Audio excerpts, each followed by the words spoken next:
Et voilà.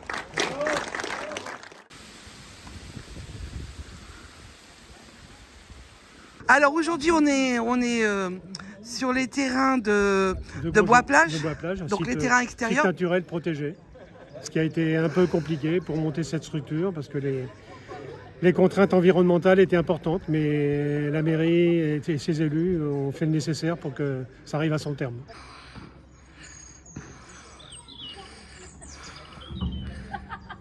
Comme au tennis, il faut que la balle touche le sol. Ouais. Et la grande différence après, c'est que vous pouvez la jouer même si elle a touché la grille, la vitre. C'est ça. Il y a toujours une deuxième chance, je dirais, au padel, contrairement au tennis. Il y a beaucoup moins de technique, je dirais, dans la gestuelle qu'au tennis. Et pour faire court, il vous faut, je dirais, 3-4 ans avant de vraiment vous éclater au tennis.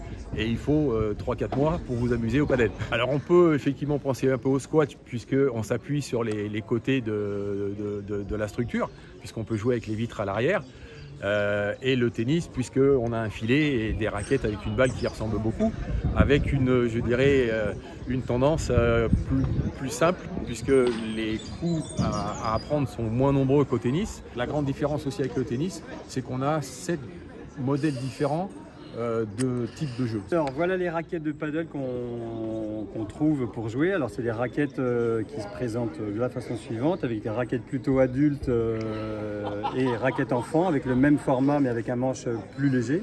Ça permet même aux enfants de s'essayer à l'activité. Donc là on n'a pas de cordage. Hein. On n'a pas de cordage, voilà. Donc c'est des raquettes qui sont perforées pour permettre un petit peu de passer un peu plus facilement autour de l'air.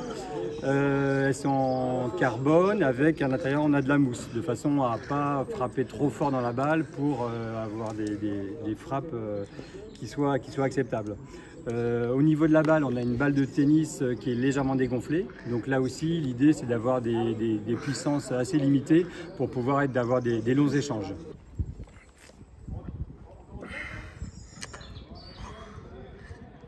L'idée, pour nous, au niveau du club, ça va être vraiment d'inviter les rétais, les rétaises, grands, petits, à venir s'essayer, découvrir l'activité, qui, comme on l'a dit, est une activité ludique, elle est accessible et elle est conviviale. Donc voilà, elle est assez intergénérationnelle, on s'amuse très rapidement avec ses parents, on est très ambitieux, on est très confiant sur l'avenir. Et puis pour nous, au niveau du club, ça va nous donner une nouvelle dynamique. On n'est plus dans les années 80 sur le tennis, on sait que c'est parfois un peu difficile. Donc même si on est un club qui vit bien, on a envie d'attirer aussi un nouveau public.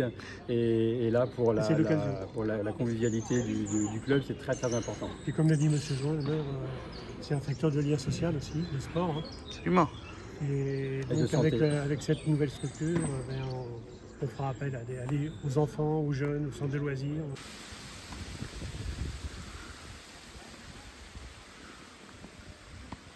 On a à peu près, en Charente-Maritime, 1200 licenciés padel, mais on peut rajouter plus de 30% des joueurs licenciés multi-raquettes, donc tennis, et qui pratiquent aussi le padel. La Charente-Maritime aujourd'hui, donc on est sur la 40e et 41e piste de padel, avec des projets encore sur l'agglomération de La Rochelle de 8 pistes.